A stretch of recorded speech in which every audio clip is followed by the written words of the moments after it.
नमस्कार, Acharya Sanjay Jyotish Gurukul YouTube channel, test astrotherapy YouTube channel से मैं आचार्य संजय। मोबाइल संपर्क नंबर 9437580589 या फिर 9938727418। 26 मार्च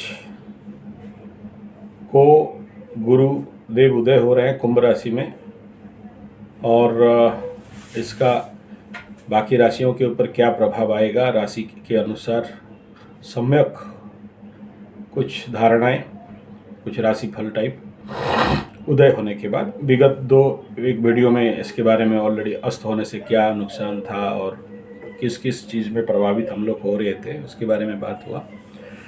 एक सूचना, जो लोग ऐसे युवा जो जिनके पास अभी नौकरी नहीं है कोरोना के दौरान, या जो लोग कृषि से, प्राकृतिक कृषि से, गौ से और आयुर्वेद से रोजगार करना चाहते हैं, 1 साल 3 साल 5 साल का प्रशिक्षण कोर्स का एडमिशन के लिए ऐसे युवाओं को मेरा आमंत्रण है। इस नंबर पे बात कर सकते हैं और रोजगारक्षम हो सकते हैं। तो चलिए आगे बात करते हैं। और हाँ, कृषि कुंडली विश्लेषण करना या आपको किसी भी प्रकार के ग्रह शांति यज्ञ, हवन, पूजा पाठ, रुद्राभिषेक, रुद्र चंडी पाठ इत्यादि करवाना चाहते हैं तो भी संपर्क कर सकते हैं। इस नंबर पे बात करते हैं मेष राशि वालों के लिए। गुरु अस्त से उदय जब हो जाएंगे तो उनके ऊपर पहला बात तो ये ओवरऑल ये कहना चाहूँगा कि जो गुरुदेव का कारकत्व है ऑलरेडी पूर्व वीडियो में है, अभी मैं उसमें और ज़्यादा डिटेल नहीं जाना चाहूँगा। तो उसमें जो कुछ बंद पड़े थे, डाउन हो गया था ज्ञान में, लोगों के जो सद्भावना, सद्विचार में, जो भी गुरुदेव का कारकत्व है, शुभता में, पवित्रता में, उन सब का फिर से उदय, गुरु का उदय होने के बाद, गुरु बृहस्पति का उदय होने के बाद यह शुभता फिर से प्राप्त होने लगेंगे। और कुंभ राशि में गुरुदेव जब उदय हो जाएंगे तो पहला चंद दिन, जब तक गुरुदेव का मीन राशि में गोचर नहीं हो रहा है, तब ये सिंह वालों को सप्तम दृष्टि में, और मिथुन वालों को पंचम दृष्टि में, और तुला वालों को नवम दृष्टि में, उनके अंदर जो भी समस्याएं हैं उन सब का वो सारे समस्या जो अभी थोड़ा सा डाउन हो गए थे, रुक गए थे, काम होते होते बंद हो गया था, ये सारे पुनः खुल जाएंगे और एक्टिव हो जाएंगे। और इनका एनर्जी जब आप ये 3 राशि वालों के ऊपर आएगा तो स्वाभाविक बात, इनके अंदर एक ऊर्जा, एक शुभता, एक जो समस्याएं थे इनका निवारण और एक बेस्ट स्थिति पे आ जाएंगे। जैसे मिथुन और तुला का ढैया चल रहा था, उसमें वो जो कष्टप्रद समय था, गुरु कुंभ के बाद थोड़ा घटा, फिर अस्त होने के बाद फिर बढ़ा, और अभी फिर गुरु उदय हो जाएंगे तो फिर इनके अंदर ये शुभता बढ़ने लग जाएगा और थोड़ा सा इनके कष्ट में कमी होगा। और जब मीन गोचर हो जाएंगे उसके ऊपर तो बेसद विचार हम लोग आगे सारे राशियों के राशिफल के ऊपर काम करेंगे, बात करेंगे। तो इनके सबसे पहला कर्क राशि वालों के ऊपर गुरुदेव का मीन राशि से मीन, मेष, वृष, मिथुन, कर्क, पंचम दृष्टि कर्क पे जाएगा। तो कर्क वालों का जो साढ़े ढैया होने का प्रारंभ होने वाला था उसमें उनको थोड़ा सा रख रखाव या बचाव या थोड़ा शांति ऐसा कह सकते हैं। और फिर कन्या राशि के ऊपर जब दृष्टि जाएगा तो 1 साल के लिए गुरुदेव का दृष्टि आएगा, तो उसमें भी उनके अंदर बहुत सारे सुखता आएंगे और वो जो रुका काम हो जाएगा, तबीयत खराब हुआ है वो सब ठीक होने लगेंगे। और उसके बाद जो कन्या राशि से फिर नवम दृष्टि से गुरुदेव का दृष्टि आ जाएगा, मीन से सप्तम में कन्या, सप्तम और अष्टम में शुक्र, नवम दृष्टि में वृश्चिक। तो वृश्चिक वालों के ऊपर भी इसका इफेक्ट आएगा। और वृश्चिक का भी जो ढैया का जो उपक्रम होने वाला है या हो चुका है, धीरे धीरे उसका इफेक्ट मैं देख रहा हूँ इन लोगों के ऊपर पड़ना चालू हो गया। शनि का ढैया का, काम पे ब्लॉकेज होना और थोड़ा तबीयत ढीला रहना और लोगों के अंदर ढैया में जो जो सब इफेक्ट आता है वो जो शुरू हो गया था, अब गुरु का दृष्टि से ये लोग थोड़ा सा 1 साल के लिए ये उनका लॉक समझ लीजिए इस बार, तो 1 साल के लिए कुछ राहत तो जरूर मिलेगा। लेकिन 1 साल के बाद फिर शनिदेव अपने पूरे कारकत्व में जब आ जाएंगे, पूरा ढैया का फल इनको, उसके बाद कुछ जोरों से मिलेगा। तो अब बात करते हैं मेष राशि वालों का। मेष राशि के लिए गुरु बृहस्पति नवमाधिपति और द्वादशाधिपति अभी उदय होंगे एकादश स्थान पे। तो गुरु का गोचर 11th हाउस में बहुत अच्छा फल देता था, दे रहा था। अभी अस्त के कारण कुछ घटा था, तो नेचुरली अभी उनका एकादश का फल पुनः एक्टिव हो जाएगा। तो ये जो चंद समय है वो उसका उपयोग आप बढ़िया से करें। इस वीडियो के पीछे रहस्य ये है कि इसके बाद मेष राशि वालों के ऊपर वो राहु का इन हो जाए, एंट्री हो जाएगा, गोचर हो जाएगा, शनि का दृष्टि में आ जाएंगे। तो और फिर ले दे के बचाने वाला गुरु बृहस्पति द्वादश में आ जाएंगे, लॉस हाउस में आ जाएंगे। तो कहीं से तो शुभता नहीं दिखाई दे रहा है। और मेष राशि वालों का भी मैं कुछ जो मेरे जातक जो मेरे क्लाइंट्स हैं या मेरे जो भी यजमान हैं, उन सब का अभी धीरे धीरे सिम्टम्स आना चालू हो चुका है। देख रहा हूँ कि ये लोग पीड़ित होना चालू हो गए, क्योंकि हर बड़े प्लैनेट का जब भी गोचर होता है तो 6 महीना 3 महीना भी 1 महीना से पहले पहले धीरे धीरे उनका समस्याएं, अगर दुख देना है, पीड़ा देना है, तो वो बढ़ने लगते हैं। तो वो हो चुका है ऑलरेडी।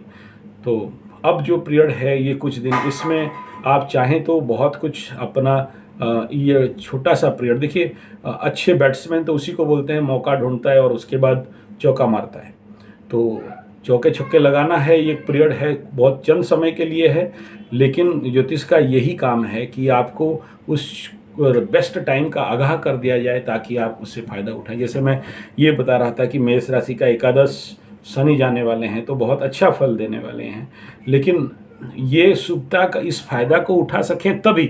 लेकिन अभी फिर 1.5 साल के लिए उधर से राहुदेव पहुंच जाएंगे, तो और बृहस्पति, तो ये मेष राशि वालों का जो एकादश शनि का फल मिलने वाला था उसमें कहीं ना कहीं कमी आएगा और ऑब्स्टेकल्स भी आएंगे, वेद भी होगा। तो फिर मेष राशि वालों का जो एकादश शनि का फायदा उठाना चाहिए, 1.5 साल समझ लीजिए, 1 साल या 1.5 साल आप गए काम से, तो आपको फिर अगला 1 साल का बढ़िया इंतजार करना पड़ेगा। 1.5 साल के बाद 1 साल जो एकादश शनि का पूरा फायदा उठाना, पूरा मौका लगा के पूरा अभी से आप अपना, अब यही है कि जो आपका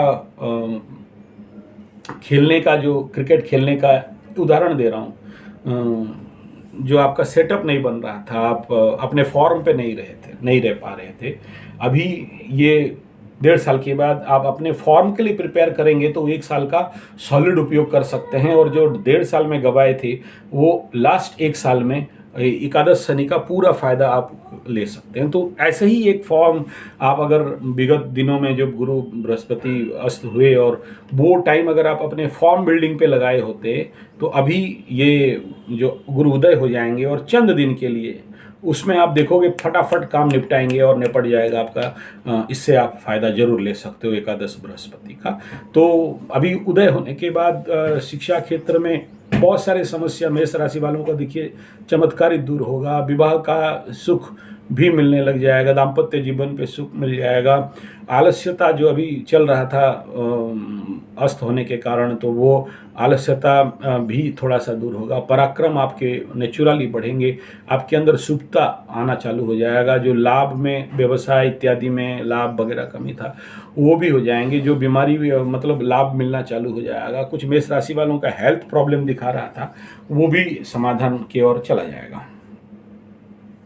तो हर क्षेत्र में मेष राशि वाले ये जो कुछ दिन हैं, जब तक गुरु द्वादश में नहीं जा रहे हैं और राहु आपके लग्न पे नहीं आ रहे हैं, राशि पे नहीं आ रहे हैं और शनि का दृष्टि नहीं जा रहा है, तब तक ये चंद समय है और इसमें आप बहुत कुछ निकाल सकते हो और चाहो तो, और बहुत सुखता भरी समय होगा आपके लिए।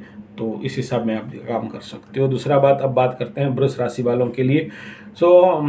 वृष राशि के लिए 10वें स्थान पे गुरुदेव उदय हो रहे हैं। तो गुरु वृष राशि वालों के लिए 4th लॉर्ड हैं और 10th लॉर्ड हैं और 10th में ही उदय हो रहे हैं, सॉरी 11th लॉर्ड हैं और 10 में उदय हो रहे हैं। तो इस समय वृष राशि वालों का ऑलरेडी लग्न पे राहु चल रहे थे, आखिरी समय आ चुका है, तो उनका तो नेचुरली एक सुखद समय, सुख में बढ़ोतरी, लाभ बढ़ना, झमेला जो भी था वो सब समापन होना, भूमि भवन वाहन खरीदना या लाभ पाना या इसमें कुछ उन्नति होना, घर का रिपेयरिंग या निर्माण, इस प्रकार के कार्य, एजुकेशन पे भी एक बेस्ट गुरु से आपको मिलने का है। और जो भी शत्रु वगैरह हैं वो सारे शांत होंगे। तो वृष वालों के लिए भी एक छोटा सा टाइम है। इस टाइम पीरियड को आप अगर राइट प्रिपरेशन पे थे तो आप ज़रूर इसमें बहुत कुछ, ये वो छोटा सा पीरियड से ही, लेकिन आप इसमें 6-4 6 चौका चौका मार सकते हो, चौका छक्का आपका चलेगा। तो वृष के लिए भी बढ़िया है। मिथुन के 9th हाउस में गुरु बृहस्पति उदय हो रहे हैं। ये गुरु बृहस्पति 7th 10 का लॉर्ड इन 9 हाउस भाग्य भाव, तो गुरु बृहस्पति भाग्य स्थान में उदय हो रहे हैं। मिथुन वालों के लिए नेचुरली भाग्य का सपोर्ट मिलना, और इस दौरान जो मिथुन का ढैया था उसमें भी कुछ राहत मिलना और कुछ अच्छे फल हर क्षेत्र पे, बच्चों का पढ़ाई और छात्र हैं तो उनका एजुकेशन पे प्रगति होना, और शिक्षा के मान में उन्नति होना, मान सम्मान में वृद्धि होना, और आप बहुत सारे 9th बृहस्पति के कारण आप बहुत सारे लोगों को एडवाइस जो देंगे, और आपके जीवन पे सुख का भी अच्छा भला स्थिति आएगा। दाम्पत्य जीवन में भी ढैया के कारण जो भी कुछ प्रॉब्लम थे तो वो सारे आपके समाधान की ओर जाएंगे। अब बात करेंगे कर्क राशि। कर्क राशि का 8th हाउस में गुरु अभी उदय होने जा रहे हैं। 8th गुरु नॉट गुड, बहुत सारे समस्या, स्वाभाविक बात है, जो समस्या थोड़ा रुक गया था अस्त होने के कारण वो फिर से थोड़ा सा एराइज करेंगे।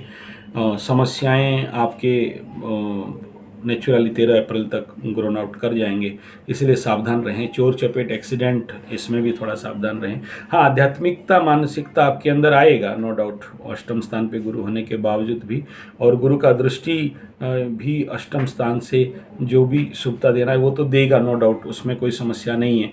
लेकिन presence of Guru Brihaspati in 8th house आपको बहुत ज़्यादा सुरक्षा कहीं से नहीं दे रहा है। और इस समय आर्थिक इन्वेस्टमेंट तो एकदम ही नहीं करना चाहिए, और कोई नया इस समय संतान का, विवाह का इत्यादि के बारे में इस समय थोड़ा सा कुछ दिन के लिए आपको रुक जाना जरूरी है। बिना फालतू का कुछ यात्रा मिलेगा, लेकिन वो यात्रा में शुभता नहीं मिलेगा, कोई सफलता कर्क राशि वालों को नहीं दिख रहा है। तो कर्क राशि वालों को ये गुरु उदय होने के बाद थोड़ा सावधानी के लिए बात जरूर कहूँगा। रोड यात्रा पे सावधानी हो, बातचीत में सावधानी हो, काम वर्क फील्ड पे थोड़ा सावधानी हो, ये बड़ा ज़रूरी है। और कर्क के बाद आता है सिंह। सिंह के एकादश सिंह राशि वालों का जो गुरु अभी उदय होने जा रहे हैं 7th स्थान पे, 7th भाव में, कुंभ से 7th सिंह, और सिंह से 7th कुंभ, तो कुंभ में गुरु बृहस्पति उदय होंगे। 7th स्थान पे डायरेक्ट दृष्टि कुंभ वालों का पड़ेगा चंद दिन के लिए, तो वो नेचुरली सिंह वाले के लिए तो बहुत बढ़िया ये होगा। लेकिन उसके बाद सिंह वाले थोड़ा सावधान होना बड़ा ज़रूरी है, क्योंकि तुरंत उसके बाद ही, मतलब 13 अप्रैल में जब गुरुदेव मीन राशि में चले जाएंगे तो सिंह वालों का अष्टम गुरु का गोचर होगा, and it is not so good, और बहुत अच्छा एकदम नहीं कहा जा सकता है। तो अभी जो थोड़ा सा मौका है इसमें, जो आपका पेंडिंग काम है, रुका हुआ काम है, या कुछ आप करना चाहते थे और अस्त होने के कारण वो सारा रुक गया था, मनी फ्लो में रुक गया होगा, आपके काम रुक गया होगा, तो आपके ब्रेन पे जो ज्ञान और स्थिति था, लोग शुभता और फ्रेंडशिप में, जो भी ये सारे में जो कमी हो गया था, ये फिर से कुछ दिन के लिए बहुत फास्ट होगा, क्योंकि गुरु यहाँ बहुत अतिचारी हैं। तो आप देखोगे आपके बहुत सारे काम निपटा के ही गुरुदेव आपके अष्टम पे जाके पहुँचेंगे। तो उस अष्टम के समय आप जरूर सावधान रहें। लेकिन सप्तम आपके काम में प्रगति होना, परिश्रम में वृद्धि होना, मान सम्मान में प्राप्ति होना, रुका हुआ काम खुल जाना, शिक्षा क्षेत्र में आपका उन्नति होना। हाँ, ये सप्तम बृहस्पति आपके स्पाउस हाउस में पति के साथ जो भी थोड़ा सा डिस्टर्बेंस तो देंगे नेचुरली। गुरुदेव जब भी सप्तम में मैं देखा हूँ कहीं किसी का फैमिली बहुत अच्छा हुआ है, नहीं हुआ है।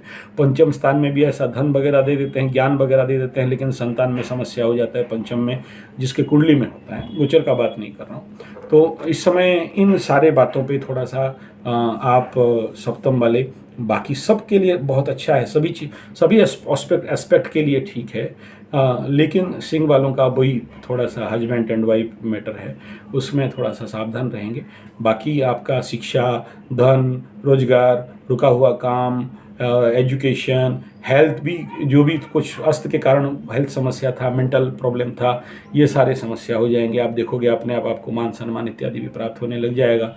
और सबसे इम्पोर्टेंट जो धन भी रुके हुए थे, ये कुछ दिन के लिए जिस काम पे आप हाथ मारो एकदम सेवेंथ गुरु में उनके दृष्टि का अमृतता तत्व आपको प्राप्त हो जाएंगे। और अभी कन्या राशि वालों के लिए बात करें तो कन्या राशि का 6th हाउस में गुरुदेव उदय हो रहे हैं। तो ये नेचुरली चंद्रमा से षष्ठ गुरु, कुंडली में भी सकट योग कहा गया, जिसकी कुंडली में होता है उसके लिए ज़िंदगी भर अप एंड डाउन पड़ा रहता है, बड़ा समस्या देते हैं। ऐसे ज़िंदगी लोगों का मतलब कष्ट में ही गुजरता है, अर्थ स्थिति और सभी। तो ये वही कुछ दिन के लिए आपका किस्मत है कि इस बार आप मात्र कन्या राशि वाले 4 महीना के लिए गुरु का छठा गुरु को आप अनुभव करोगे। तो छठा गुरु स्वाभाविक इस समय नो डाउट शत्रु के ऊपर तो हावी होंगे, लेकिन इसमें आपके गुरु बृहस्पति शुभ ग्रह छठा गोचर, तो रोग रेपो ऋण में बढ़ोतरी भी कहीं ना कहीं से मतलब एक नेगेटिव इम्पैक्ट भी पड़ने का संभावना इस समय गुरु के ऊपर, ये कन्या राशियों के लिए। और यात्रा आप देखोगे आपका बहुत सारे यात्रा लॉन्ग डिस्टेंस और डिस्टेंस बढ़ेंगे, जो बिना फालतू का कोई काम इम्पोर्टेंट आपको नहीं मिलने वाला है। और क्योंकि इधर पनौती शनि भी चल रहा है, पंचम शनि, और उधर षष्ठ में गुरु, तो it is not good. Specially यात्रा बहुत ज़्यादा वहाँ से आशा नहीं किया जा सकता है। शिक्षा छठा गुरु, एजुकेशन ज्ञान पे बहुत अच्छा हो सकता है, लेकिन शिक्षा के क्षेत्र में बहुत अच्छा आपको इस समय फल करने वालों को नहीं दिख रहा है। खर्च में बढ़ोतरी, सफलता में कमी, लेकिन कुछ क्षेत्र पे काम पे आपको सफलता मिलेगा। धन व्यय होगा ही होगा, आप नहीं रोक सकते हो। और शत्रु अधिक होंगे इस दौरान, लेकिन आप लोग बच रहे हो, क्योंकि जब मीन राशि में गोचर हो जाएगा गुरुदेव का तो आपका मतलब no doubt is the best zone हो जाएगा। हाँ, उस समय आपका सप्तम गुरु होते होते अष्टम राहु भी हुआ होगा, तो उधर से थोड़ा सा वेद का समस्या हो कि अष्टम राहु में इधर समस्या भी होता रहेगा और गुरु का दृष्टि से आपको बचाव भी मिलता होगा, तो it's the best one thing. और शनि उस समय छठा में गए होंगे, तो दोनों ही होगा, इधर रोग रूप ऋण बढ़ाएंगे भी और घटाएंगे भी। तो ये आप लोगों के लिए अभी जो उदय होने का बिंदु यही है कि थोड़ा सा इस दौरान आप बहुत हाथ खोल के 6-4 मारने का बात ना सोचें। You must control on this का ये कंडीशन, छठा 6-8-12 का गोचर जिसको कहा जाता है, इसमें थोड़ा सावधानी है चंद दिन के लिए। उसके बाद फिर आप देखो आपके बढ़िया समय आने का पूरा संभावना है। अब बात करते हैं तुला राशि। तुला राशि पंचम गोचर गुरु बृहस्पति का, ज्ञान पे उन्नति होना, धन बढ़ना, रुका हुआ काम खुल के जाना, उदय होने के कारण संतान सुख, संतान से शुभ फल प्राप्ति, संतानों का से बच्चों का शिक्षा और बच्चों से आनंद आपको मिलना है। बहुत सारे बाधा विघ्न जो रुके हुए थे वो दूर हो जाएंगे। तुला राशि वालों का इनकम सोर्स भी ग्रोन अप कर जाएगा और बड़े भाई से भी आपको कुछ ना कुछ सहायता मिलेगा, परिवार से भी सहायता मिलेगा, ज्ञान मान सम्मान में वृद्धि, ये अभी तुला राशि वालों के लिए तो ले दे के ठीक है। लेकिन तुला राशि वालों को फिर से मैं सावधान कराना चाहूँगा कि इसके बाद जब तुला से गुरुदेव का दृष्टि हटेगा और फिर केतुदेव घुसेंगे तुला राशि में, तो भाई हिलने के लिए तैयार रह जाओ, हिलाएंगे तो पक्का। क्योंकि शुभता दृष्टि आपके ऊपर घटेगा। हाँ, ये बात है कि आप ये सोच रहे होगे कि ढैया तुला राशि वालों का खत्म हो जाएगा, बोला ना ना, उधर से शनिदेव पंचम शनि पे जाएंगे, पनौती शनि तुला वालों के लिए वो गिरा आसमान से और लटका खजूर पे भी होने वाला है। तो तुला राशि वालों से आप ये मैं आपको कह दूं कि आप बहुत खुशफहमी में मत रहो कि आपका बहुत अच्छा टाइम ये ढैया के बाद आ जाने वाला है। नो, और गुरु का दृष्टि से भी आप सेव हो नहीं, मतलब उससे वंचित हो रहे हो। केतु आके वहाँ बैठेगा तो केत चढ़ाए खेत, राहु का सप्तम दृष्टि में रहोगे, नेचुरली आपको बहुत सारे पहले पहले एकदम स्टार्टिंग फेज में मेष और तुला वालों का एकदम बकरी ग्रह हैं और उल्टा चक्की चलता है, तो उल्टा चक्की चलाएंगे, जो भी कुछ है सब निकाल के बाहर करेंगे, जो भी गुप्त है वो सब निकाल के बाहर निकाल के रख देंगे। तो थोड़ा सा सावधानी रहना चाहिए। और पनौती शनि से भी ये बोलते हैं, पनौती शनि टूटा फूटा मटका में खाना खिलाता है। तो ये गुरु उदय के लिए कह रहा हूँ, बाकी दोनों प्लानेट कोई आवश्यक नहीं है उन ग्रहों को बोलने के लिए, लेकिन ये कह रहा हूँ कि कहीं मेरा बात से आप एकदम, मेरा काम डराना नहीं है, अलर्ट कराना है कि आप अलर्ट हो जाओ कि भाई देखो ये स्थिति है और ये जिन राशि वालों के लिए ये चंद दिन सबसे बेस्ट है, चुप मत बैठो, कुछ अच्छा करते चलो और उसमें आपको फायदा मिलेगा। और उसके बाद बात करते हैं आपका वृश्चिक राशि। वृश्चिक राशि वालों का चतुर्थ स्थान में गुरु उदय हो रहे हैं, तो केंद्र स्थान में गुरु उधर है, माँ के स्थान पे उधर हो रहे हैं, तो नो डाउट थोड़ा सा माँ के लिए समस्या जरूर होगा, लेकिन बाकी चीज़ में आपको इजाफा कर देंगे। वहाँ से कर्म क्षेत्र को देखेंगे तो रुका हुआ काम को मतलब अप एंड आउट कर देंगे, स्वाभाविक बात है चतुर्थ स्थान से। फिर पंचम दृष्टि में आपके नेचुरली जो भी दुख कष्ट पीड़ा थे उससे आपको थोड़ा सा देंगे, भाग्य में वृद्धि जरूर कराएंगे। व्यय थोड़ा सा आपको इस समय संभल के करना चाहिए। चतुर्थ स्थान में गुरु बृहस्पति बहुत सारे खर्चा खेत भी करवा देते हैं, तो थोड़ा सा इस समय आपको सावधानी रहने का कारण है। कर्म क्षेत्र तो चलिए बहुत अच्छा, उन्नति, भाग्य में उन्नति, मान सम्मान में उन्नति चतुर्थ स्थान में, और छात्र को थोड़ा सा ज़्यादा परिश्रम करना पड़ेगा। अब बात करेंगे धनु राशि के तृतीय स्थान पे गुरु बृहस्पति थर्ड गोचर, it is not so good. Third house लगने से जाएंगे नेचुरली, उसमें बहुत अच्छा हम नहीं कह सकते। तो ये उदय कोई आपके लिए बहुत कुछ धनु राशि वालों को देने वाला है नहीं है। इधर थर्ड में शनिदेव भी चल रहे हैं, तो उसमें बहुत ज़्यादा इफेक्ट नहीं है। हाँ, एक जरूर कहेंगे, जो धनु और मीन वाले जो समस्या में चल रहे थे गुरुदेव अस्त होने के कारण, तो उसमें उनका जो एनर्जी डाउन था, रोग बढ़ रहे थे या उनका काम पे बाधा विघ्न आ रहा था, उनके कोई लोगों के आंख में नहीं आ रहे थे, अब वो आना चालू हो जाएंगे। आप देखोगे, मैं इसलिए ये वीडियो कोई बहुत जो कम छोटा सा गोचर है, इसमें मैं वीडियो बनाने का कोई इच्छुक तो था नहीं, लेकिन आप सबको अनुभव हो कि देखो गुरु अस्त और उदय होने से क्या इफेक्ट होता है। और आप खुद देख लेना, ये जो मैं डेट बताया, इसमें गुरु 13 अप्रैल को जब उदय होंगे, आप अपने बॉडी, माइंड, सोल, माइंडसेट, आपके बॉडी का ऊर्जाओं को टेस्ट करो, ताकि समझ में आए कि एस्ट्रोलॉजी सच है या झूठ है।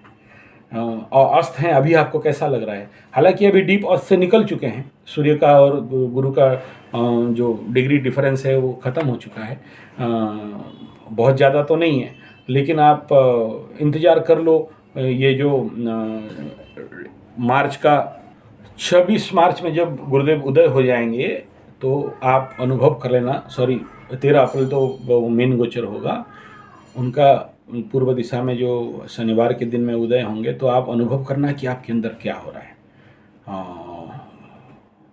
एग्जैक्ट आगे पीछे 2-3 दिन हो सकता है किसी किसी को। जो लोग मेडिटेटिव हैं, जो ध्यान करने वाले हैं, आप लोग तो ज़्यादा अनुभव कर सकते हो। तो चलिए, ये धनु वालों के लिए थर्ड गुरु बहुत नहीं, बट एजुकेशन चलिए ठीक होगा, और पराक्रम थोड़ा डाउनफॉल रहेगा नेचुरली, और स्पाउस के क्षेत्र में आपके अंदर उत्सुकता बढ़ने के कारण वो भी थोड़ा सा कंट्रोल लाइन पे आएगा, स्वाभाविक बात है, गुरु के एस्पेक्ट के कारण कह रहा हूँ। और उसके बाद बच्चों का जो समस्या है, या एजुकेशन क्षेत्र में अगर कहूँगा, तो वो उसमें भी आप बहुत ज़्यादा अच्छा आशा नहीं कर सकते हैं इसमें। अच्छा, आगे बात करते हैं मकर वालों के लिए। तो मकर के सेकंड हाउस, द्वितीय घर में गुरु का उदय हो रहे हैं, तो धन का बहाव नेचुरली बढ़ेगा। गुरु का एस्पेक्ट आपके षष्ठ स्थान पे जाने के कारण आपके रोग रिपुरण क्षेत्र में और ऊर्जा क्षेत्र में, धन का इनकम क्षेत्र में, यात्रा के क्षेत्र में, कंपटीशन एंड चैलेंज के क्षेत्र में आपको लाभ। मकर वालों को ये जरूर इस समय छोटा सा गोचर में, यानी आप भी निकलो 4 मतलब चौका छक्का लगाने के लिए आप उतर सकते हो, यानी फ्री हैंड फॉर्म रिटर्न आएगा इस समय। सप्तम दृष्टि में जो भी फैमिली हाउस डिस्टर्बेंस चल रहा था, स्पाउस हाउस डिस्टर्बेंस चल रहा था, तो वो तो रहेगा ही, क्योंकि शनि मंगल का दृष्टि अभी 7th हाउस में है, उसमें नहीं कहूँगा। लेकिन द्वितीय हाउस में जब भी इनका उदय होगा और षष्ठ स्थान पे देखेंगे तो नेचुरली ये एक इनहेरेंटली इसमें आपको थोड़ा सा कुछ दिन के लिए बहुत अच्छा मौका मिलेगा। और गुरु का तृतीय गोचर होने के बाद कर्क राशि के ऊपर गुरु का दृष्टि आएगा, तो आप खुद देखोगे कि आपके फैमिली लाइफ पे, आपके स्पाउस हाउस पे, आपके पारिवारिक हस्बैंड वाइफ जो भी हैं उसमें 1 साल के लिए तो समझ लीजिए इधर आपका दूसरा शनि का कुंभ में गोचर के कारण और बड़े पावरफुल प्लैनेट आपकी राशि से निकल जाने के कारण, मतलब एक आप खुद फील करोगे एक हल्कानेस, एक लाइटनेस। 7.5 का जो द्वितीय चरण ढैया का कमी कुछ दिन के लिए जो आपको दिए जा रहे हैं, 3-4 महीना के लिए शनिदेव आपको मुआफ़ कर रहे हैं, तो उसका अनुभव आप जरूर करना कि आपको लगेगा कि कुछ बहुत बड़ा टेंशन, तनाव और भारीपन आपका दूर हुआ, इस प्रकार का फीलिंग्स आएगा। ये पक्का लिख लो आप। आगे बात करते हैं कुंभ के लिए। कुंभ में उदय हो रहे हैं, तो नेचुरली कुंभ गुरुदेव खुद बचाने के लिए बैठे हैं बाकी सारे समस्या से। और कुंभ से कुंभ, मीन, मेष और जो चौथा स्थान पे राहु थे वो भी इधर आ जाएंगे, तो कुंभ वालों के लिए आगे बम बम। लेकिन ये उदय होने के कारण आप देखोगे बिजनेस में बढ़ोतरी भी होगा और इनकम सोर्स भी ग्रोन अप कर जाएंगे। संतान सुख, लग्न से बैठ के पंचम में संतान, लव अफेयर्स में और आपके ज्ञान क्षेत्र में भी, हृदय के क्षेत्र में भी नेचुरली आपको एक बहुत अच्छा रिजल्ट मिलेगा। तो कुंभ वाले के लिए बेस्ट है। उदय होने के बाद आप जो छोटा सा टाइम है आप जरूर उसको सदुपयोग कर सकते हैं। मीन के द्वादश में गुरु बृहस्पति उदय होंगे तो नेचुरली नॉट गुड, लेकिन वहाँ से चतुर्थ स्थान सुख स्थान को देखेंगे तो स्वाभाविक बात है पंचम दृष्टि में सुख में कुछ बढ़ोतरी होगा, यानी भूमि भवन वाहन रुका हुआ काम अब आप जरूर हाथ खोल के बेटिंग कर सकते हैं, यानी आपको एक अच्छा मौका मिल जाएगा। और उसके बाद वहाँ से बैठ के द्वादश से छठा घर को भी रोग रिपुरण वाले का कंट्रोल पे भी ले आएंगे और अष्टम स्थान का भी जो भी पीड़ा है, चोर चपेट एक्सीडेंट से भी, ये जो कुछ समस्या है मीन वालों का कुछ दिन के लिए द्वादश गुरु बृहस्पति उदय होने के बाद, और उसके बाद मीन में तो चले जाएंगे मीन वालों का वारे न्यारे नो डाउट। लेकिन 7.5 का पहला दौर भी शुरू होगा और द्वितीय स्थान पे राहु भी आ जाएंगे, धन के स्थान पे, परिवार के स्थान पे, और 7.5 का पहला टेलर भी चालू हो जाएगा, क्योंकि पूरा 7.5 नहीं लगेगा, फिर शनिदेव रिटर्न आ जाएंगे मकर राशि में, तो कुछ दिन के लिए आपको छोड़ देंगे टेलर दिखा के। उसके बाद फिल्म दिखाने के लिए कुंभ में शनि का गोचर के बाद 2.5 साल आपको अच्छा से एकदम बढ़िया तेल उल मार के एकदम रेडी करके छोड़ेंगे। तो ये सारा था मेष से लेके मीन तक गुरु बृहस्पति का उदय का, और कुछ थोड़ा सा बाकी शनि और राहु के बारे में भी मैं इम्पैक्ट बताया। मैं ये वीडियो इसलिए बना रहा हूँ लोग कि भाई देखो, आप ये कदाचित ना समझें कि ये मात्र कम दिन के लिए उदय होंगे और इससे क्या इफेक्ट होगा। नो, आप देखोगे ये बड़ा चमत्कारी रिजल्ट आएगा, क्योंकि सारा पेपर गुरुदेव निपटा के, सारा काम निपटा के आगे बढ़ेंगे। और कम समय कभी मत समझिए, क्योंकि कभी कभार कम समय का गोचर आपका 10 साल का पेंडिंग काम को खोल के रख देता है, बना के रख देता है। और वो जो आप बैकफुट पे जा रहे थे वो बहुत फोर्स करके आगे जाएंगे। तो जिनको मैं बैड बताया वो उनका तो छोड़ दिया, लेकिन जिनका गुड है वो बेस्ट एंड सुपर बेस्ट पे जाएगा।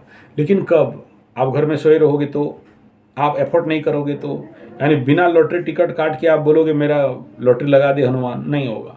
आपको अपना स्टेप चलना पड़ेगा, आपका कर्म करना पड़ेगा, तब जाके। तो ये इसलिए ये छोटा सा समय बहुत इफेक्टिव होता है अगर आपका प्रिपरेशन ठीक हुआ है। यानी जिस समय आपका फॉर्म बिगड़ा हुआ था, अगर आप फॉर्म के लिए काम किए हैं तो जब आपको बैटिंग का मौका मिलेगा तो आप चौके छक्के मारोगे। और इसीलिए तो ज्योतिष विद्या है कि आपको वो मुहूर्त बता दिया जाए ताकि आप उस मुहूर्त में का सद्विनियोग करके, एक शुभ लग्न का मुहूर्त, एक शुभ समय, ज्योतिष में करोड़ों रुपया का बेनिफिट दे सकता है और बहुत बड़ा बड़ा काम, रुका हुआ काम, नहीं होने वाला काम कर देता है। छोटा सा मुहूर्त है, बाकी लोगों का शादी का भी हो जाएगा, बड़े सारों को नौकरी भी मिल जाएगा। लेकिन कब? आप अगर मायूस होकर बैठोगे मेरा तो नहीं हो रहा है, कौन और कोशिश करे, अब फिर से उठो और फिर कोशिश करो। इसी लक्ष्य के साथ इस वीडियो को मैं समापन करता हूँ। वीडियो अच्छा लगे तो लाइक, शेयर, कमेंट, सब्सक्राइब करिए और मेरा ये वीडियो बनाने का अभिप्राय को आशा करता हूँ आप समझे होंगे कि हर गोचर, पकड़ लीजिए साल भर आपको बैकफुट पे रखा था और थोड़ा अच्छा मुहूर्त मिला और एकदम 100% गेम विन करा देता है।